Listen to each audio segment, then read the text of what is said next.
It's just Dave today. No, he's early. That's why we're highlighting him. There he is. Everybody's here. It's good to have personality in those things, right? Good morning. Right. It's Tuesday the 17th.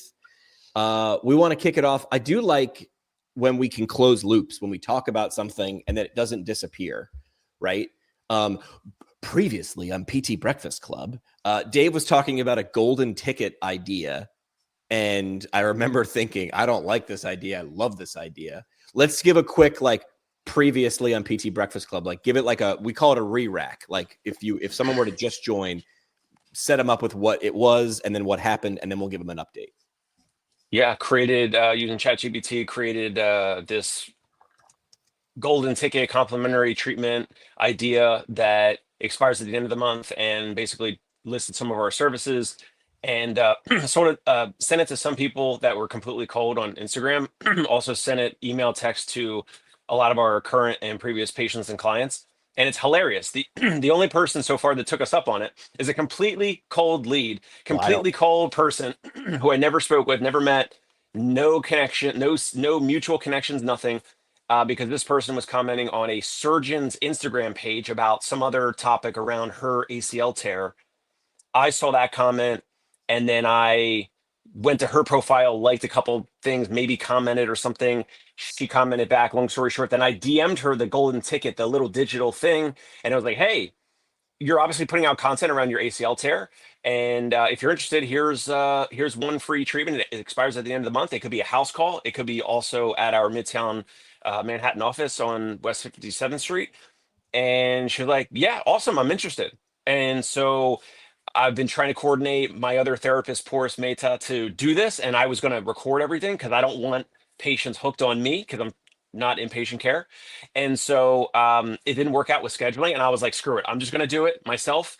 So we did it yesterday. I did, in terms of not just closing the loop, but letting folks know that you don't have to be high tech like Tony Maritato and Jimmy McKay. You can start at whatever you have, right? So what I did is I set up an iPad horizontally.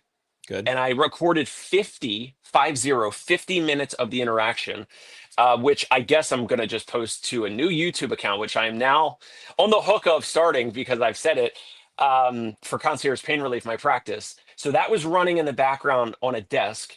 And then I did some with my phone, a minute and a half, whatever, 30-second clips of this prospective patient, client, whatever you want to call it. She was experiencing some knee discomfort. So we did some stim pod around the knee, the quad, showed her quad activation, a little muscle reeducation type stuff. But long story short, we're closing the loop on that interaction in terms of a little bit. It's kind of like two things. One is outbound. One is like not having any fear of rejection. Outbound meaning I was sending cold messages to people that are already in the area talking about their injuries. It's actually pretty easy to find those folks because they make it known, like they put in their bio like ACL tear 90% torn, or back pain or Parkinson's or MS warrior or whatever, right? So like people like that, they identify with it. I sent you guys a video, and I know Jimmy nicely edited or remixed it. Yeah. But so this was you sent in the group chat like, hey, here's a minute and 15. I cut it down to like 45 seconds, and I ran it through an app and gave it some zhuzh. I'll just share a little bit. I'll do 10 seconds. All right, so we're doing a little stim pod. Susan, you tore your ACL in March 7th, you said? Okay. And you've had a whole bunch of treatments, PRPs, stem cell. You're doing acupuncture weekly. You're going back to Pilates. You're doing exercise. Showing her story. If anybody around is also going through that, they see them. In my opinion, they see themselves. Like this video is not about Dave, but because Dave owns the channel, Dave's CBS. So I think a lot of people try to be the show. Like early on in PT podcasting 9.5 years ago, a lot of people grabbed a microphone and launched a podcast, and they were like, I can't wait to show you how smart I am. Whereas Jimmy was like, I can't wait to show you how much stuff I don't know, but we're going to figure it out in 30 minutes. I think this is similar, where The patient is the person going through the thing. But if you're also going through the thing and you happen to be in Manhattan, like this is the beginning of you being the Stu McGill. Not crazy sometimes. He's smart, but he's also a little off the edge. But he's just like the lower back guy. But the way he was the lower back guy, he didn't even do it through content, right? He did it the old school way, which is like, this is all like he put out there. You're now just showing ACL. Like if you wanted to be ACL. Yeah, but I don't want to be the Stu McGill in terms of treatment. I don't want New that's what I mean, Yorkers to journey. say I need to go be treated by Dave Kittle. I want New Yorkers to say I need concierge pain relief. And it Right. doesn't matter which therapists over the years come and go or whatever. So It's then, it's the whole the whole brand promise. But anyway, real quick, I did use ChatGPT, got a social media release, a new one that it basically says like, hey, this is, you're giving us full consent. We're recording videos. Also, we have the right. We own these digital assets forever. Once we post them, whatever, we can modify them, change them. We can take them down. We can leave them up. Like, and you can't tell us like later, like it needs to be pulled down for whatever reason. So Right. as long as we didn't discuss any sensitive information, which we didn't, I didn't even get into asking her anything about like what company she works for, like her job, nothing. It was all about her ACL, all about her experience. We talked about her skiing. We talked about all the things she cares about. And it went super well. And so now I got some of those digital assets that I shared with you guys and many, many more to get those out there. So a couple of things, Tony and Will Boyd. So Tony Maritato and Will Boyd, a couple of the previous comments that they've made over the years, like Tony would get patients just from recording patient videos like this. I want him to chime in because like I think Tony is the master at this. I don't think there's anyone better in the country that does videos of their patients in the treatment experience where the video camera is like a fly on the wall kind of thing. And Tony talks over the video, or he'll have music over the video. Sometimes it depends on the video. So the combination of that got me going. Where Tony has mentioned over the years, like patients will find him, they'll pay for they'll pay for out of pocket services, or they'll come and drive further just to get there. And the combination of Will Boyd recently saying, if he were to start a practice, he would do something around modalities. And I know there's a little theater. We could get into that. I know there's a little theater around the modalities and all this, and the stim pod that beeps and it causes muscle twitch and all that. Obviously, I did that on purpose, but I know I've used this machine myself and it works. I love it. It reduces soreness and discomfort and stuff before and after my baseball games. But obviously, I chose that instead of like therapeutic exercise for this ACL, right? So like I use a little bit of the Will Boyd techniques. I use a little bit of Tony's previous techniques. But yeah, I mean, if there's any other questions or thoughts, we can certainly discuss it. But I just think Tony's the master at it. I'm just trying to follow the things that he's already done that have been proven to work. So what do you Real think? quick, I mean, I love it. When you sent it over, I thought it was great. I thought the audio is good. I love the, looking at the original video compared to what Jimmy produced. I think there's a sweet spot in between, and you need to experiment with your audience. Right now, I'm looking at your business Facebook page. Facebook business pages have been like my biggest push lately, just because they need content. I've heard from multiple people that Facebook is really, really pushing hard. They want more video content on business pages. I don't know. We got to try like the fancy edits and cuts and zoom in, zoom out and all that stuff. And then I would try also just the straight video like you originally had without the edits, and just see what works best. But I thought that was awesome. I loved her. She did a great job. Your questions, you're pointing out like when she takes the probe away, the muscle stops twitching. When she puts the probe on, it twitches. You asked her if it was painful. She said, no, it's not. It feels like a tapping. All of that stuff was awesome. Yeah, I think if you did you go into it with a shot sheet, or were you just like, hey, let's just grip it and rip it? Oh, that was all completely freestyle. There Good. was no, and that's great. There was no outline. I didn't prep her with any questions or anything. Nothing. I think the more you, all right. So if you want to be a better public speaker, you have to speak more, but you also have to watch yourself. There's this guy Vienne. He's like a public speaking coach, and he gives you 3 things to do when you're done public speaking. He's like, number 1, record it. He said, then put it down, wait 24 hours, then just listen to the audio. then wait 24 hours, then turn the audio off, watch it again, and just watch your visuals of what you're doing with your hands, your face, your body. Then he said you come back 24 hours later, 3 days later, and watch it together and give yourself notes. I think if you sit down to edit this, you'll be like, oh, if I had done this, it would have gotten to the point faster. Like, so just watching this, I don't think you need, the reason I did all the crazy edits is because I had an app on my phone and I was like, I don't know, let's just judge this. But I think if you just said, oh, well, what do I want to show now? Like if you almost treated it like you had a PT student there, like a third person, that's the audience. What am I trying to show that person? And then the patient, even if they know nothing about their injury, they get it because they are an expert at this. So you can use that person as a prop for that third person in the room, which is always the audience. I think if the more you do this, you're only going to get better at it. Like, not to knock Tony, which I'm not, but I think he's really good at it because he sucked at it and then just decided to suck less and then just did it so much that now he's great at it. But that's sort of everything. The more you do this, the better you will get. And I think the curve is steep. I think you'll get better faster, really fast. So also not just all the great stuff of like, all right, the front end, the outbound of getting someone new that's a prospective patient into our world, getting their approval, a little bit of a lost leader because it's like my time and I'm delivering a completely free visit that we all agreed upon upfront, like it, no charges or whatever. And so then at the end, like we did some single leg stance stuff. And then I was like, oh, like, cause she was moving really well. So I was like, oh, let me show you, like, have you done any of this with your physical therapist? Like I put her single leg stance on an RX, right? And her knees wobbling all over like crazy. And she goes, oh, I didn't do any of this with my PTs. It was like, 15 minutes of like exercise. And it was like machines. And I'm like, machines for an ACL tear that's 90% torn apparently through MRI. And she's trying to avoid surgery. And I'm like, you went to other, I'm not going to mention names. I really want to. I'm not going to mention 2 big names that she went to in New York City. I'd almost mention it. I won't do it. But so she liked being on the RX single leg stance. I didn't even get that in video, I don't think. It was like after the fact. And then she's like, oh, I like this office and you this and that. And, it's nice. And you guys have all the stuff here. As most patients, like you have machines and whatever stuff, and you have stuff. And then she's like, oh, I would love to continue with you guys. So like, oh, let's take a look. We're self-payer out of network. Let's take a look at your insurance.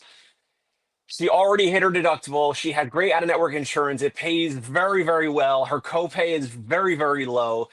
And if it weren't for, again, I'm trying to get out of patient care. She asked about this morning or later today. My other therapists are already busy and then she's out of town. So she's going to see one of my staff physical therapists starting on Monday. And I have hopefully successfully pulled off the, like pulling the sheet or just pulling the oh my gosh, the tablecloth right off the table, but keep the silverware and everything else is there. So I slipped that out. Porus, my therapist, is going to take over. He loves working with clients with ACL tears. He's going to continue treating her. He gets paid well. She's got great insurance. She's got a low copay. She wants one-on-one visits. She went to the other places with the machines, and it was super busy and multiple patients, maybe a mil, multiple patients at the same time. She didn't get the attention that she wanted. So not only did this help with video content that I get to keep, pictures, selfie videos that kind of, that I already posted, short form video, long form video, got 50-minute video, and a prospective patient that is now converting into a plan of care. How cool is that? Listen, you go into this, if you did this 10 times, you'd be 100 times better. And I think that maths. And then I think you build a process around it, which is you find an editor off-site, and then you have, you need 4 or 5 different formats for this. That's it. This is the, hey, nice to meet you background video or whatever. You just find 4 or 5 different videos that you can get pretty much with any patient, regardless isn't a word, regardless of their injury, that you sort of ask. And you're going to know the questions and you're going to know what to shoot and what to have in the background. And then you just turn to your editor and you go, at minute 15, I think there's a really great whatever. At minute 27, and then you have those and you just lather, rinse, repeat. Now it's a processizable.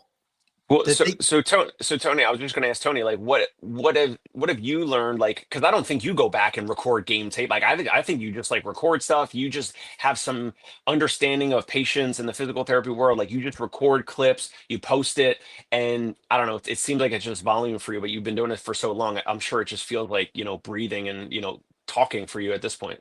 I did though. That's the thing, and I've shared this before. Like for years, I would record myself treating patients. I would record the patient engagement. I'd go back and watch it. I was shocked the first couple of times when I looked at myself during an initial evaluation and I looked at the expressions on my face. I'm like, I wouldn't want that guy evaluating me. That guy looks completely disinterested, completely bored, tired. So like I put myself in that situation to go back and learn and improve and tweak things. And you're right. I've been doing it for over a decade. So I've got enough reps that it looks easier now. The one thing that you keep saying that I wanted to go back to, and I'm sure you know this, but for the audience, you keep saying, I did this for free. I'm not getting paid. You didn't. Like the reality is you couldn't have gotten that content if you didn't do it. What's the alternative? You're not going to hire an actress. You're not going to hire, all I of might. this stuff. I've considered. I've mentioned. It before. Well, so in other words, you did get paid in the sense that you weren't paying someone to get this content generated. Right. Like there was a value exchange here. Both of you came out with more value than when you went in. Now the bonus, the cherry on top is, okay, so you converted a patient, maybe you got some out-of-network reimbursement coming your way. But even if you didn't, even if this person never came back to you, that piece of content, the multiple pieces of content you're going to pull, that's huge value. There are companies that are paying, last I checked, it was like $100 a minute for finished video. If you have a 1 minute video, I mean, that's $100. That's what Medicare is paying for an hour therapy session. And I know you have more than a minute of content. So there was absolutely a value exchange. You came out ahead. She came out ahead. Everybody did better. What's Dan saying? If athletes do it? Yeah, I think what Dan is saying is this is what coaches and trainers do. Look at 100%. BlazePod content. And I don't have a perfect timeline of when BlazePod first came out in their content, but I'm pretty sure it was like slick close-up videos of blinking blue dots. And then they did the dots in action. And you don't have to be the rocket scientist to figure out which videos play better. Take a nod in style from chiropractors. Like, who's the dude with the big green hammer who's literally like hammer and chiseling people? I'm not saying hammer and chisel. I'm not saying hammer and chisel people. Wasn't it like Bo Hightower, like a very unique name or something like that? Isn't it? Ding, ding, ding. Like, whether that that's his real name or his adult film, I don't know. It's some sort of name that he just chose for himself. You remembered it, and it stands out, and he understands what business he's in. He's in an attention economy business. So he does whatever. We talked about this before, and I think Dave, we'll play back the tape, that is there a business model in which Tony can have a brick and mortar clinic and make more money on the content or the attention that he generates and treating people for free? And I remember sitting there thinking, well, that's crazy. I'm sort of with Dave on this one. And I was like, but are there any organizations that can do that now? I think that dude, Bo Hightower, probably pulls it off. Trust me, I bet you he charges people, but I bet you he could pull it off in terms of revenue or things generated or money generated around the content.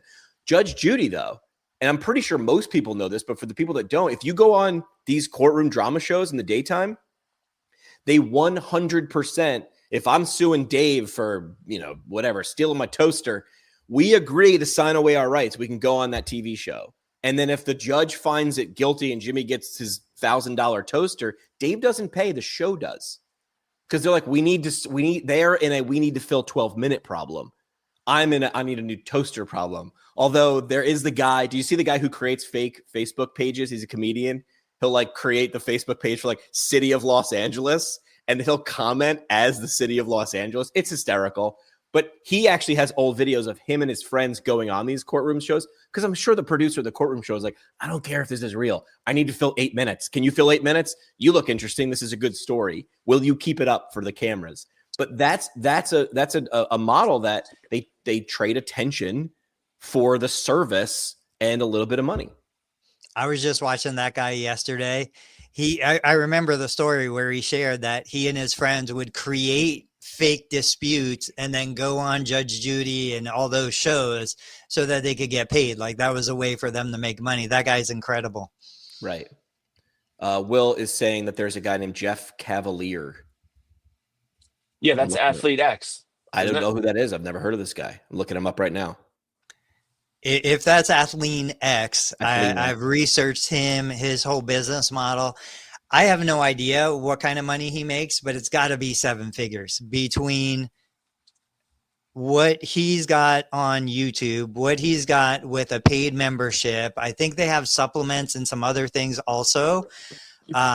This guy I had no idea he was even a physical therapist, and like, I don't know if we want to talk about Not what you just said right there. You have no idea he's a physical therapist because he understands what game he's in. He understands what game, he understands what business he's in. He's a great example. I was listening on my way into work this morning. They were talking about Beyond Meat, and they were saying how all these meat alternative, plant-based meat replacements, like they had big plans, big aspirations. They went IPO, and then the stock prices are crashing. And I feel like a big part of that, they went through, they were like, well, the taste wasn't quite there. It's more expensive than meat. They all this stuff. I'm like, the bottom line is they're still coming into a market trying to replace the incumbent by talking about the incumbent. Like, correct. We talked about this with plant-based milks. Like, I don't want milk in the name of pressed almonds. Right. If I'm looking for something, don't call it milk, because I'm going to expect the mouth feel of cow milk. And so I feel like, he came out, Athlean X, there was no reference to physical therapy. He doesn't even look like a physical therapist. He's putting all this content out there. He did amazing, blew it out of the water because he created something completely unique and like it stands on its own merits. I think that's what's killing us in the profession is we keep defaulting back to those letters that mean nothing to the average consumer, have more negative association. Dave just said his ACL person went to therapy somewhere else and thought that was therapy. Now they go to Dave and they're like, oh, I had no idea we could do this kind of stuff. But more people might learn our style if I post the short form and then, the short form and the long form together on YouTube or whatever. And then if someone wanted to, they could click. They don't have to watch the whole 50 minutes or in future videos, the whole 1 hour or whatever interaction. But you could kind of click and drag across a 60-minute or a 55-minute video and be like, oh, wow, like all these visits are like, because this is something Tony also said is like potentially consider posting the full video, which also no one does. No one does this because they're afraid of getting nitpicked or like, being like picked apart that they didn't do this or that. By the way, my evaluation was like no manual muscle test. Like we didn't measure range of motion. You'll see. I might have to title it like unique ACL evaluation because it was a ton of conversation and then we got into some stuff. Have you guys ever searched YouTube for like physical therapy evaluation? No. The stuff that comes up, it is remarkably boring, absolutely uninspiring.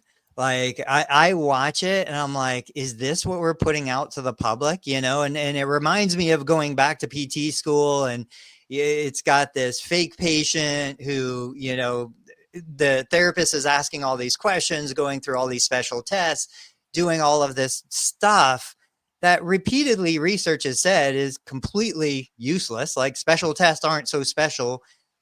All this stuff is just a complete waste of time. We need more individuals who are willing to be judged, because we'll absolutely be judged, but willing to put real patient engagements out there with the patient's consent, HIPAA privacy notices in place. But, yeah, I mean, the video Jimmy, that I'm you got a comment on this, Jimmy. The video that I got on the screen right now has 37,000 views. It looks more like a proof of life hostage video. Right? Look how sad this guy is. Now remember, like this video is 12 years old. This is early YouTube, so you really can't trust it. But like, yeah, this is what we're doing. There's a video from Tim. Tim does good stuff. He does great stuff, but this isn't really like he's not showing a mock evaluation. I've seen all of these. It's just time for the next generation to come out. Go back up real quick. So this one right here, low back pain.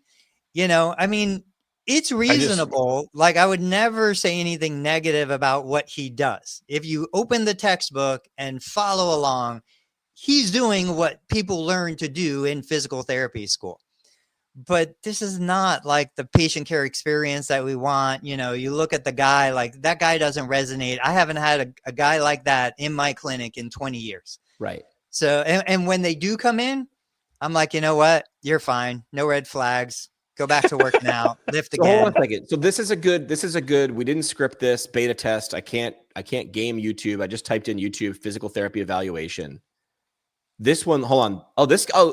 Okay. This is an ad. I was going to say, I know this guy's from down the road from me. That's why.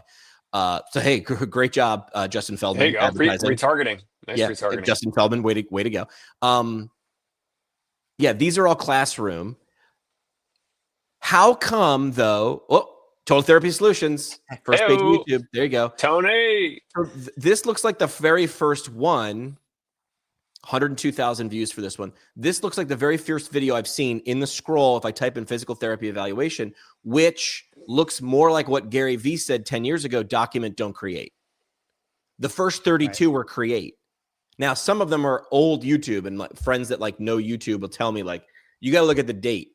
Because if you're looking at pure views for quality, it's the gamed system, right? Like it's just, it was easier back there to get 10,000 views. But does document over create? That's what we're telling Dave to do, right? Is document, don't create. So Dave, like do more of what you did. Like all I want you to do is sand it, but I don't need you to change the thing that you're creating. Just like get smoother, do it more, do 10 of those. And I think you'll be infinitely better than what you do. And then you can process it. Then you can teach all your therapists how to do it. And then you can go, I'm never doing that again. Yep, exactly.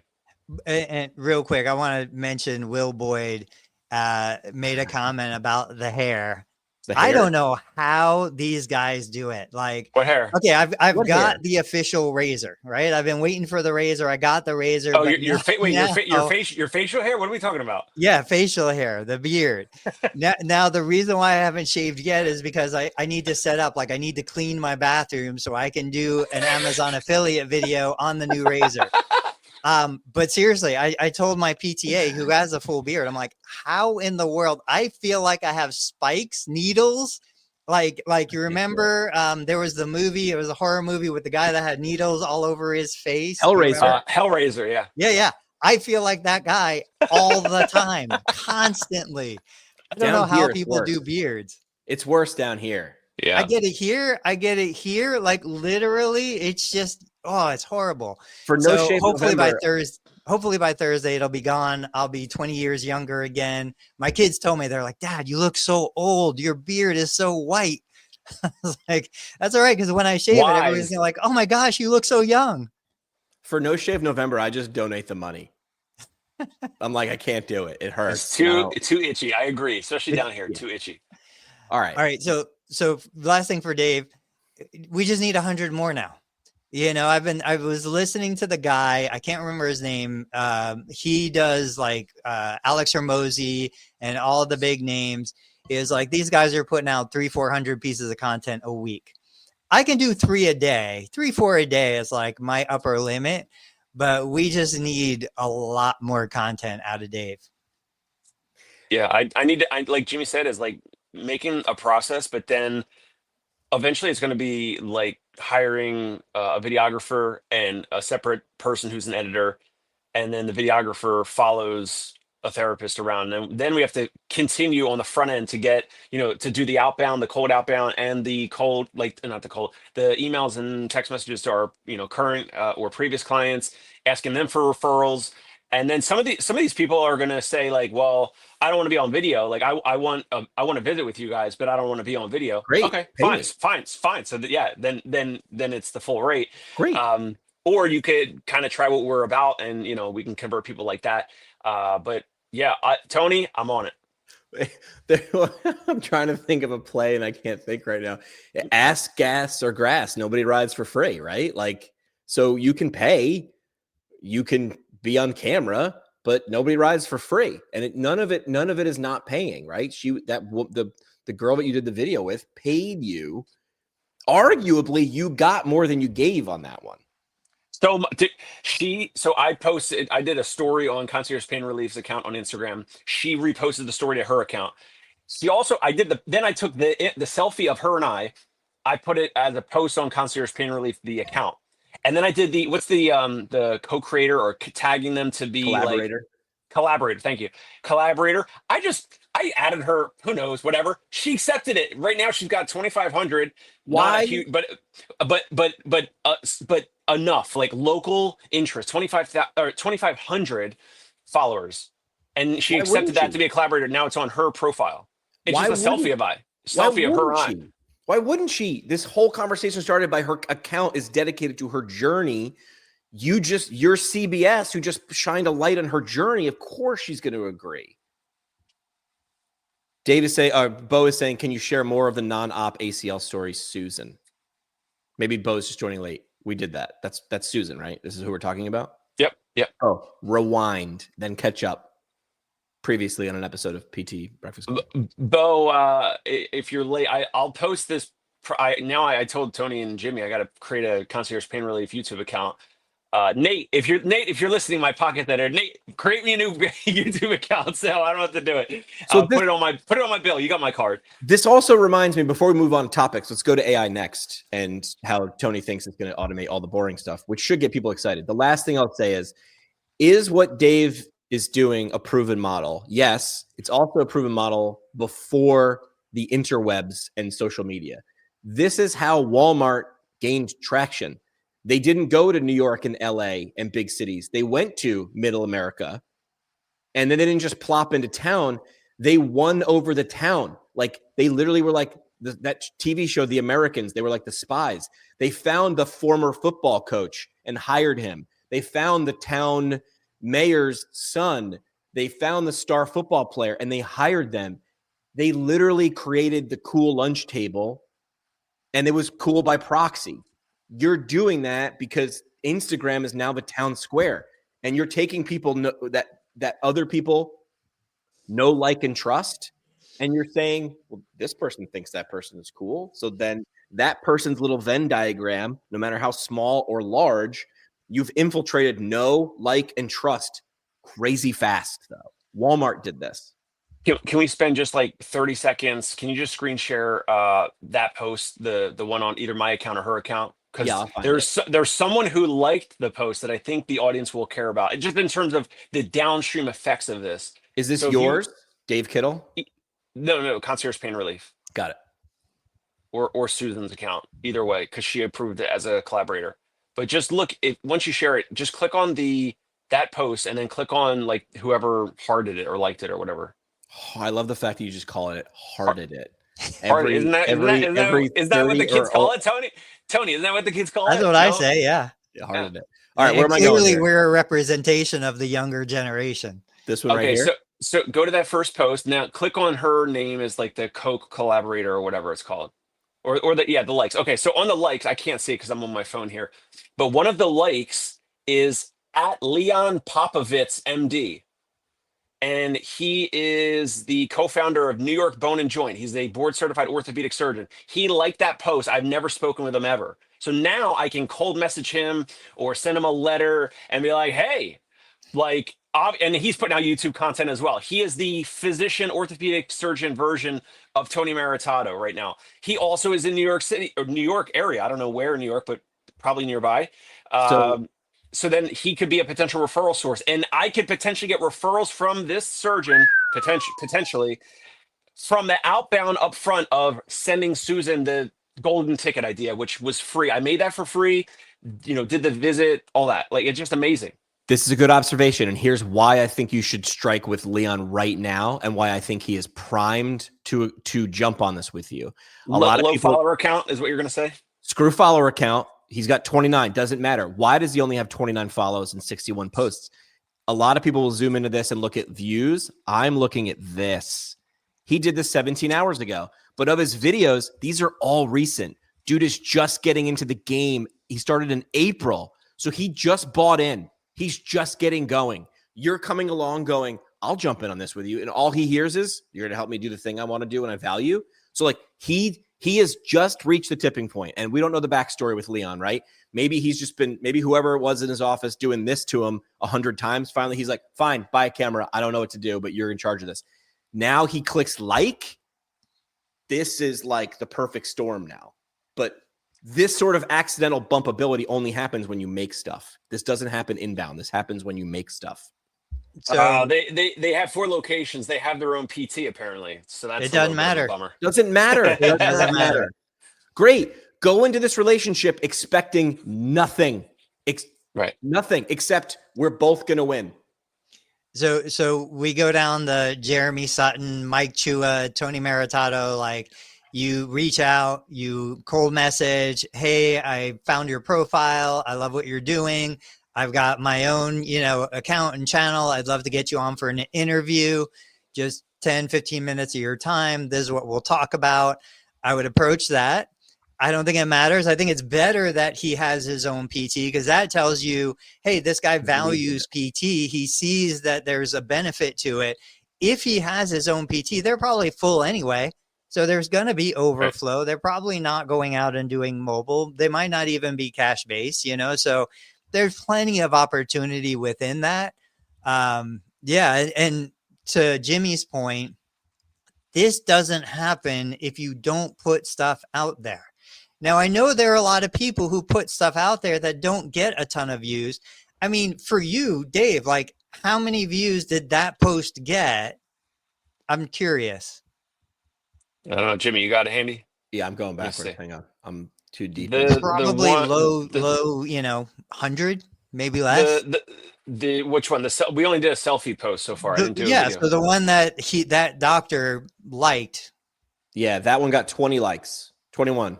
And a comment. How many impressions or views or whatever? I can't see that. He would have to see it. A fraction of it. Point being, all you needed was that one. Now that one creates that relationship moving forward. I shared something, and maybe this is what we're getting into, about the AI. And a guy reached out who's working on a new EMR. It's a YC, Y Combinator backed company. He mentioned it. He said, hey, I'd love to chat. I can't chat. I don't want to chat to anyone anymore. I get too many inbounds for chat or a virtual coffee or any of that stuff. I don't want any of that. But as soon as he said YC, I said, hey, I know Jansen. Yeah, Jansen has HippoScribe, YC company.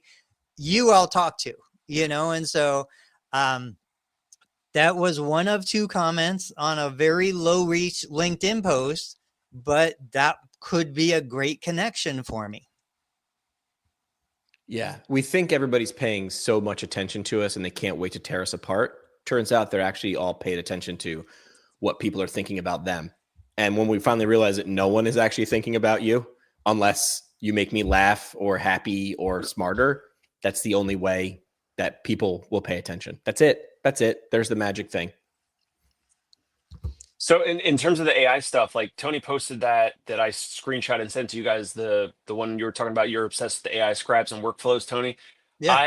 I love that. Like maybe if you want to elaborate, or, I mean, I have it pulled up, but if you want to elaborate on it, like, I just thought it was like, of course, like that's what AI needs to be doing. All of like the prep for a patient check-in, and you said things like prompting the therapist with like questions about that patient and the Therex that you might do with them that day. Also questions of like, how's it been going since the last visit, whatever. And that's what AI, I agree. Like that's what it should be doing. Taking the information from any of the RTM, the remote therapeutic monitoring, if you're doing that, taking that in, taking the information from the previous patient visits with that one particular patient who just walked in, then prompting the therapist with questions.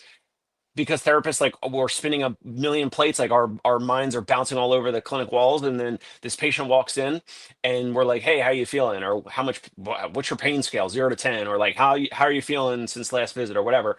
But the AI can prompt a lot more of this. So what was your thoughts around that post, and like what are other things you can kind of expand on? Just real quick, Ray's here. Ray's like the king, the OG of AI before AI even was popular.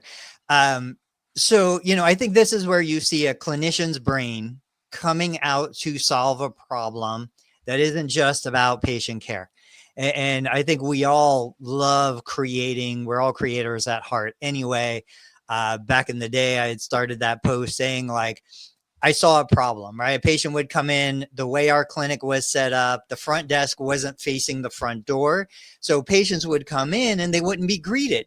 And I was like, I need a way to change the environment to force the patient to be greeted immediately upon coming in. So I said, all right, I'm going to take the old paper charts.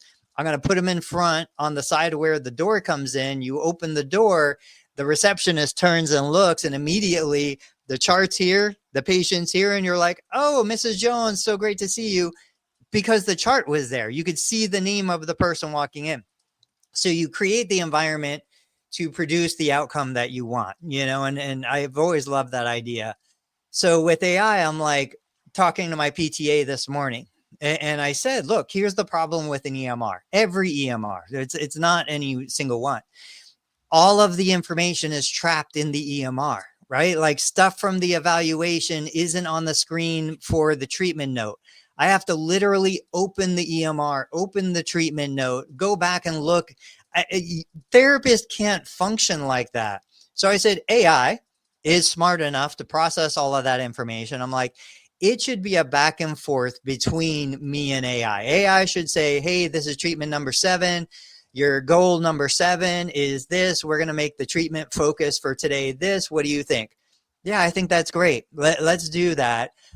You collect the subjective information, right? The AI scribe hears it, processes it, say, hey, based on what the patient's saying and based on the episode of care, the previous treatments, I would recommend we do this, this, and this. What do you think? And it's just this back and forth.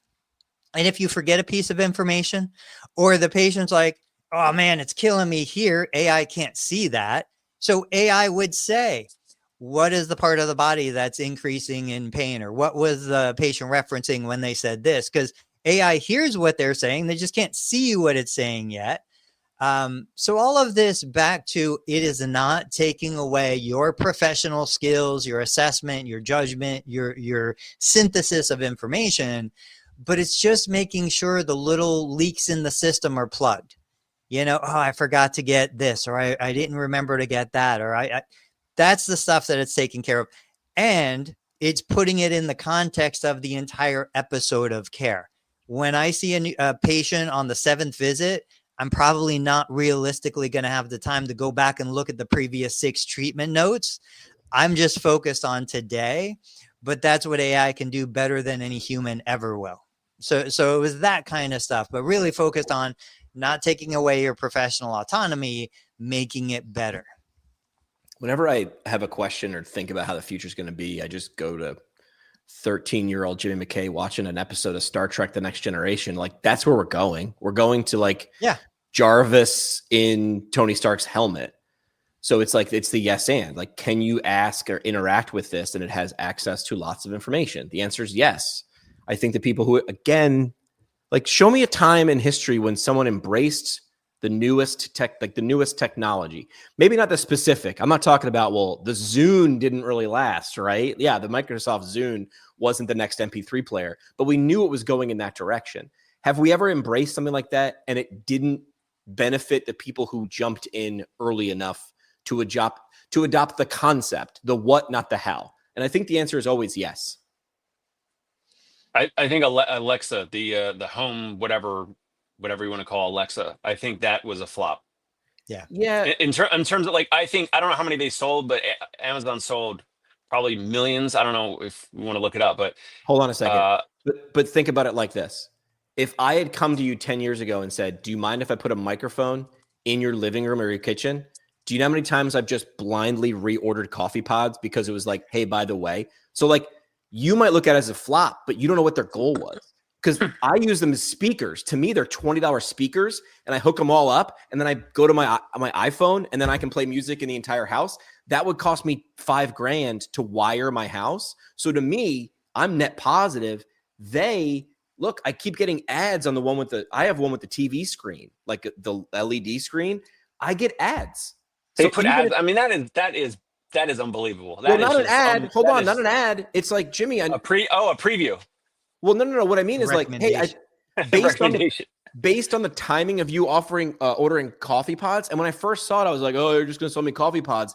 And then I ran out of coffee pods and I had to go to a store. A store is like a building. It's like Amazon, but a physical Amazon. And I hate it. And I'm like, well, I like the fact that it predicts when I'm going to run out of coffee pods. So I don't know if the Amazon Alexa was a net failure, but it also could just be the first iteration of, well, then great. What sucked about this or what didn't it do? It's still clunky. I can't get my own podcast to show up on. Yeah, right. On that device. Right. Even if I'm like, I want you to. That's a great example because I was trying to use Alexa to pull up Alex Hormozy's The Game podcast, and it would not do it. But then it plays Layla Hormozy's Build podcast, which is hilarious. Like I'm asking, like they're married, but I'm asking for Alex's and Layla's podcast is great too. But it plays that. Globally, 2 years ago, it was reported. Guess how many Echoes or Amazon Alexas that Amazon has sold probably across the globe. 20 million. 500 million. I can't believe that number. 500 million of these devices. And you know what? It does irritate me when Alexa says, like, you're running based on your order history, you are running low on size large gloves because we use gloves for the baby, like to clean up the baby, or like paper towels or whatever. Would you like to add it to your cart? Would you like to add this 24 count of paper towels to your cart? And I'm always like, no, stop trying to like cross-sell me, upsell me, recommend more products. We'll buy it when we want to buy it. So here's a great example though, and people hate when I bring this up, but it's the truth. On the small business side, our level right now, we're over fascinated by, I got to be better experience, better patient care, more knowledge. I got more continuing ads. I got to build a better mousetrap, blah, blah, blah, blah, blah. 500 million Alexas. Nobody loves Alexa. Nobody is like, this is the greatest thing since sliced bread. Nobody. Yet people continue to buy. People continue to do it. Back to Jimmy's talking about mill clinics and high volume and all this stuff that we think people hate. They're still in business and they're still bringing in hundreds of millions in revenue every year. Like, there is a sweet spot in business between what the consumer is willing to buy and how much investment we need to make in making it better or even just good enough. Like, we have to get away from this idea that it has to be perfect and we have to be the smartest and we have to be most amazing. No, we just barely have to be good enough. We have to be better than the competition, maybe cheaper or better and more expensive. We just one differentiating factor, but we waste all of our time trying to continuously improve when the consumer doesn't even care. I go out there, nobody in that gym right now cares if I have another like advanced certification. They just want to be heard. They want to leave feeling better than they came in. That is all they care about in my business with my consumer. So you have three choices, and we talked about this. I actually got a cool message on LinkedIn. Someone who's got I don't want to say who it is, but I got a big fancy smancy job. They got a big title. And they were like, you brought up a really simple concept. And I just stole it from someone else. Like, there's only three ways to make more money, right? Get more people to show up who've never used your business, your product, or service before. Get the people who show up to show up more often, or get the people who show up to spend more or buy different things. That's it. And I like those zero like resets, which is like, oh God, I'm overcomplicated. I need that a lot. I get into overcomplicated. Remind me to throw a crazy idea I had out, because I think the idea is different. I don't think anybody's done it, but I don't think the idea is the magic. I think the execution is the magic. I think it's simplicity. So imagine Dan's comment, and then we'll go to that. Tony, isn't it human nature? Yes, improve.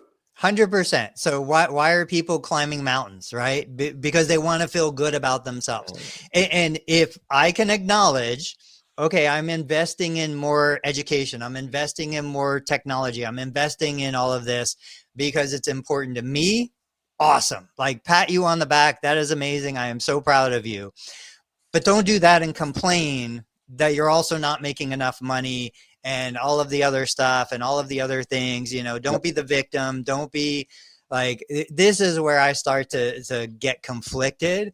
I am happy for anybody who wants to be better, for the joy of being better and smarter. I read, I study, I do these things every single day, but I don't also get mad that I'm not getting paid more than $50 a visit from United Healthcare, Right. because United Healthcare is not paying for that, for my personal joy and my, excelling. 2 reasons to climb a mountain, Confucius say. For the world to see you, or for you to see the world. One is self-serving and one is selfish. If you're doing it, like, this is where I think people are using social media wrong. If they're like, I can't wait to show people about me. And I think you can. If you have an OnlyFans, that's a great way to, but you're actually over-serving. You're giving someone more than what they feel like they're getting, the more than they give. But if you do the reverse, things tend to work out a lot better. So here's my crazy idea. You ready for my crazy idea? I had this idea 15 years ago.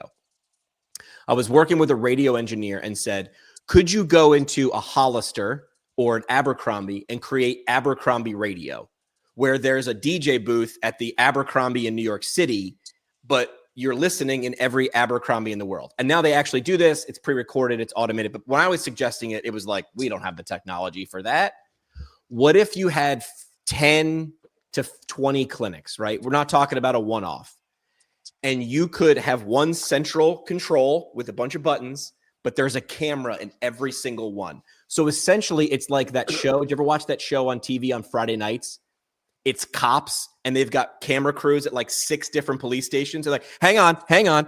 We're going out to Greenville, South Carolina. We got a hot pursuit in progress right now. Now, is that really live? Probably not. They're probably editing it together to make it look like we got a stiff knee, a knee replacement. That they put too much ice on their knee, and now they just booked a call with Tony Maritano, and they're frustrated with their surgeon. But could you essentially put a live webcam in every one of your clinics, but train the people to know what to look for, what Dave just did, and just stream it? And then someone follows along 24 hours later and picks up the breadcrumbs and makes a loaf of bread out of the breadcrumbs. Document, not create. Like, that would be an endeavor, but you wouldn't need to run a paid ad ever again. Now, you need to invest in that. Like, okay, this is our strategy. We're going to live stream everything. You have to know when you walk past the door of every clinic, we're on TV, and you can't say no, right? Now, you have a room that's off camera that you do the personalized, the information, yada, yada, right? Be very protective about that. But your entire, this is kids back in the day, before we knew what reality TV was, there was a show called Real World, where they just let people live in an apartment in New York City for free, and they taped everything. And everybody's like, what are they going to do? And like, they're just going to live, and we're just going to watch it. That's the dumbest idea ever. There are more reality shows now than there are actual TV shows that are written by writers, although a lot of the reality shows are written by writers. But that's the idea, is we have this sort of natural fascination with, I want it to be real. Look, Justin TV turned into Twitch, I think, right? That's how it was, started. Justin TV. Huh? It was called Justin TV. Yeah. They were just streaming his life. You'd see him sleeping, and The Truman Show.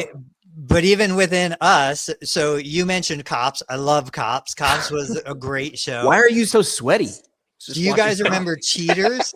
Yeah, Cheaters. That's right. Cheaters. That was an amazing show. There were so many old school reality, and then we started the show talking about Judge Judy and Judge Wapner, Maury Povich. There are so many of those elements that we have almost forgotten about, but it makes for drama. It makes for the theater around what we're doing. And we can pull that stuff into the stuff we're doing right now. My kids were going fishing 2 days ago. They found a chest harness and a GoPro. They're like, why do we have that? I was like, oh yeah, I was going to do that in the clinic because I was running out of hands. I couldn't hold the phone and do manual therapy. So I was just going to use, the chest harness and the GoPro. There's a guy who goes into Cold Stone Creamery with a chest harness and a GoPro. He makes, he goes in and he starts making ice cream. He's got like 2 million viewers, grew a super fast YouTube channel. It was incredible. That stuff is all available. It's just, where do you want to focus your time? Where do you want to put the effort into? And I think the reward, the return on that investment, by 100, it exceeds what you would get for an hour of your life that you're never going to get back, that you're exchanging that hour of life for $100. I would say just to expand on that part is the one thing that I've realized is when right now I'm literally only treating one patient a week, one client visit, excluding the trial visit, whatever, recording yesterday. I can't fully do all the stuff you're talking about, Tony, when I was treating patients. Like, because I'm treating patients and you're scheduling people and we were traveling, or you're going to an office, and it's so hard to think. I've come across like this, almost like a revelation, is like a practice owner that wants to do all this stuff. I suggest you get out of patient care. Yes, your income will dip. Yes, your income will dip. You need to get income or pay or spend less in the next 2 to 3 months or 4 months or whatever. Like, your income will dip, but you need time to like work out or walk or work on this stuff, because doing this stuff with like video and content and game planning, like all your whatever, your processes, your procedures, whatever around this, or your entire playbook of your practice. I just spoke to a practice owner last week, and they have 5 clinics and they're still in patient care. And it's like, you have no time to think of anything. Like, how can you even grow the practice or work on video content or anything? I suggest you get out of patient care, and then you actually have like the brain capacity to think creatively about this stuff. This is why a lot of my jobs failed. I got hired by big companies. I thought about these things, pitched them, and they were like, but no one else is doing them. That must be a bad idea. And I would always say, sand wins. And like, what does that mean? I'm like, hourglass. In 5 years, you're going to look back and be like, oh, shoot, wasn't that the thing Jimmy was telling us to do? Doesn't mean I'm an oracle. It means I just pay attention, looking at other stuff, going, well, what if we took that, elements of that, and put it with this, and then did that? Would it work? Mm-hmm. Let's find out. The people who invest early typically win big, but it's dangerous. It's a leap. Tony, what were we going to say? I was going to go back to, and I'm going to reference Dan's point one more time. Dan said 100%. It's one of those things. So I'm pretty much back in full time now, right? We doubled our patient visits. I'm seeing patients constantly. I'm doing all the documentation, all that stuff. I think it could be approached in one of 2 ways. You've got the therapist who's like full in, 100% dedicated. This is my full focus. And I'm sure, Dave, that's probably where you were.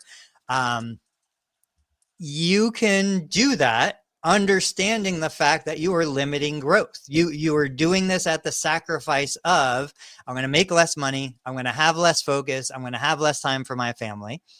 You could look at it as, okay, I'm probably over delivering on value. I'm probably over delivering on what this person needs. Like, do they really need 100% focus 100% of the time and all of this?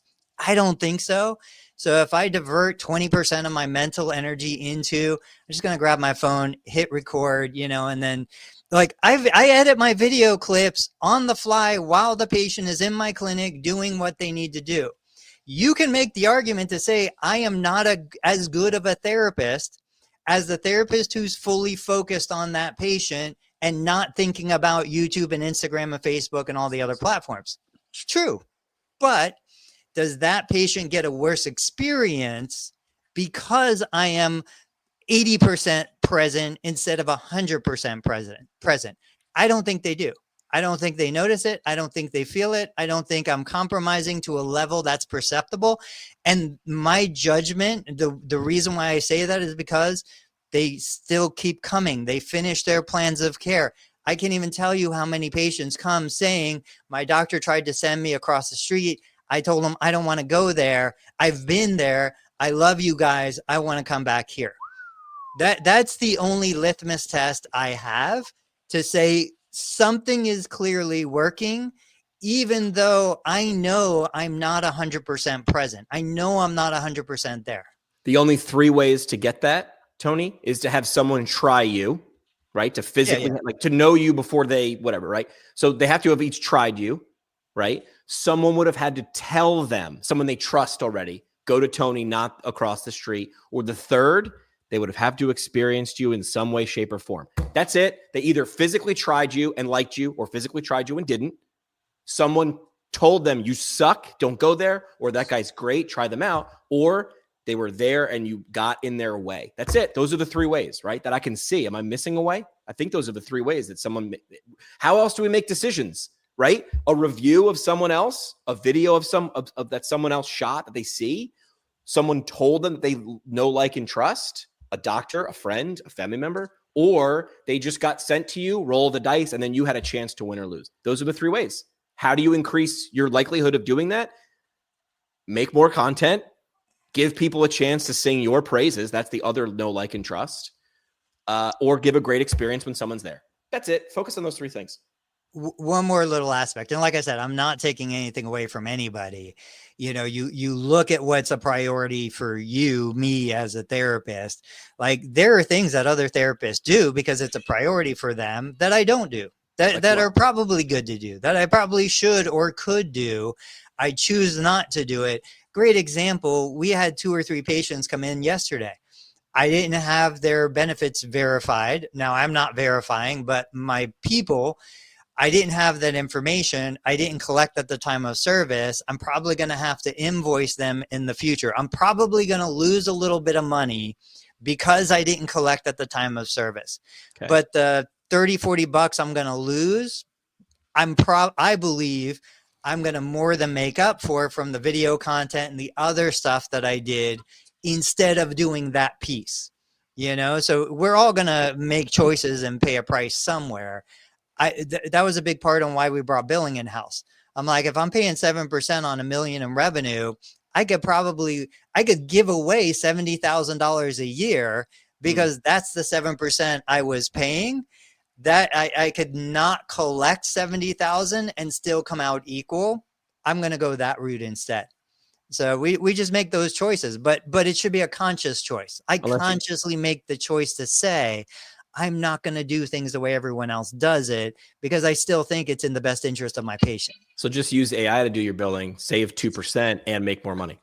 There you go. That's the way of the future. I think everything that we just covered the past 5-6 minutes is the parting shots from each of us. Yeah. Sounds good to me. I'm ready. I'll pitch this for a future episode. What if we just did 3 to 4 AI topics? Like, what if the whole show was just like, we're going to go AI, but we're going to go AI plus this, AI plus, like, it's a yes and AI episode. Let's do it for an episode and we'll see. So we got to figure out the structure, but I think it needs to be the AI plus content creation, AI plus documentation, AI plus billing, AI plus whatever. I have one for scheduling, some stealth company I heard about that I don't even know the name literally. So AIs with scheduling. I mean, we'll do it Thursday. We'll do it Thursday. All right, we'll work on that structure. Everybody, thanks for joining in, but really thanks for coming to our live idea/therapy session. I do like how these things play out. Gentlemen, we'll see you guys on Thursday.